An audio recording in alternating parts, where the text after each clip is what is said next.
So the whole idea basically is to ensure that we give our children the best start in life. We are trying to build people who will become productive members of society tomorrow.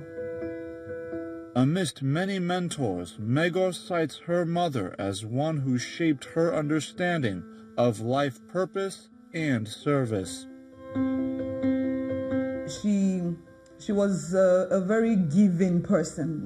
When I was growing up, I remember her from very young. We learned that there were people that were less privileged than we were. I wouldn't say we're very wealthy, but she just had, so she would have us give our clothes that were no longer our sizes, and sometimes even things you still wanted to use, but she'd be like, no, someone else needs it more than you, and we'd give it out. And then during Christmas and festive period, she would have us cook and go and distribute to beggars and, less privileged people in different parts of the state. Again, my mom was also a nurse and a midwife at the time. And she was also at the time, I think, national treasurer, yes, for their National Association of Nigerian Nurses and Midwives, NAM. And also a project, she was in the field a lot. There was this Jon Snow project, not the new Jon Snow, the old Jon Snow at the time. And so I remember her being very active in the forefront of being against female genital mutilation. She would, draw, do things, that she could use to communicate with people who were illiterate and all of that. So I'm blessed to have mentors. And one of my strongest mentors who has also influenced what I do right now is Dr. Ikuenobe. He's the executive director of Pro Health International. And so I was in 300 level medicine in university when I first went on my first Pro Health project. So Pro Health International basically provides free health care at little or no cost to people in underserved and areas of Africa. So they go and do short-term projects and, so from very early, the first time I went, in fact, it was a rugged project. We had to sleep on the floor. There were huge mosquitoes. There was a stream nearby and all of that. But it was great. I was having the time of my life. Like I just came alive in the midst of all of that. Just seeing a lot of people that could not, apart from saying thank you, they couldn't give you anything in return for what you were doing. And it was I was doing for free. The organization is volunteer based, so they don't pay you for coming to use your skills for these people. So you see people who are blind after their cataract surgeries, they can see. You see all sorts of surgeries done for free. Glasses given out, drugs on a large scale. I mean, one project you could see up to 4,000 people.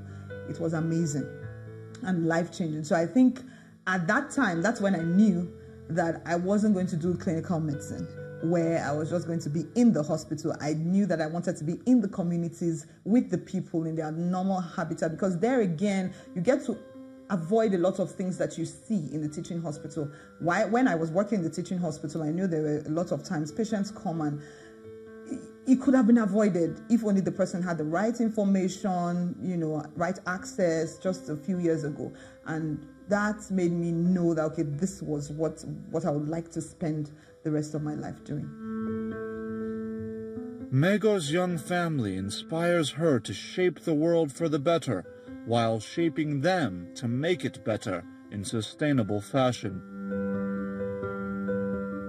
I'm fortunate to have a man that supports me totally and pushes me to be the very best me that I was created to be. And so I'm also, I'm fortunate to have a man where our values are the same. We believe the same things. We are passionate about purpose. We believe that we're here on earth for a purpose, that we're here to do something. We are not just, that life is not, and so that their lives tied to us and everything that we do.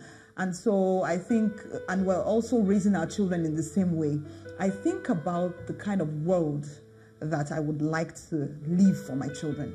I think it's our responsibility to leave it better than we met it. I mean, for example, Nigeria is full of, we have PhDs in complaining, because I agree there are a lot of things that are wrong, yes. But the ownership mindset is what we do not have. Leadership for me is taking responsibility. You see something wrong around you, and to the extent that you can. Yes, I'm not saying that the government doesn't have their role and the things they're supposed to do, but to the extent that you can, it's your responsibility. Just imagine if all of us in our little corners are doing something to lead positive change and rallying people around that, which was what happened in the project I talked about, because I was just a copper. I could have most people just want to finish serving and just go in peace. In fact, I was pregnant and I had one child at home. Not like my hands were full, but there are just some things you see and you can't just live the way you met it. I believe that, God has created us in his image and likeness, and we're supposed to be co-creators with him. So I can make my world better. And I want to be part of creating the world that I desire. We all talk about, how things should be better, how this should be like this and how it should be like that. But sometimes we're really doing little or nothing to contribute to that world. In planning ahead, Megor asserts that challenges facing early education in Nigeria must be effectively tackled at both the micro and macro levels. In 5 or 10 years, I would like to see a proper implementation of the National Early Childhood Development Policy that we have in Nigeria. And that is it's an integrated policy. What that simply means is that to make sure that kids don't always only have the access to health and nutrition, like I said before, but early learning, responsive caregiving from their parents, and child protection. You see, for example, we are said today to have 9.9 million orphans and vulnerable children in Nigeria. That, of course, is due to the insurgency, majorly to the insurgency in the north. And so you have orphan children that have been exposed to sustained toxic stress and all that. What that does is that if we don't engage and do anything about it today, in the 5 to 10 years that I'm talking about, we will begin to have adolescents and young adults who become a burden again on society, and they are now further easy targets of the violence that got them where they are in the first place. So I would like to see the policy implemented. So that is to say that, first of all, across all public schools, all children, regardless of their circumstances of birth, their socioeconomic status, have access to very good quality early childhood development activities and early learning facilities.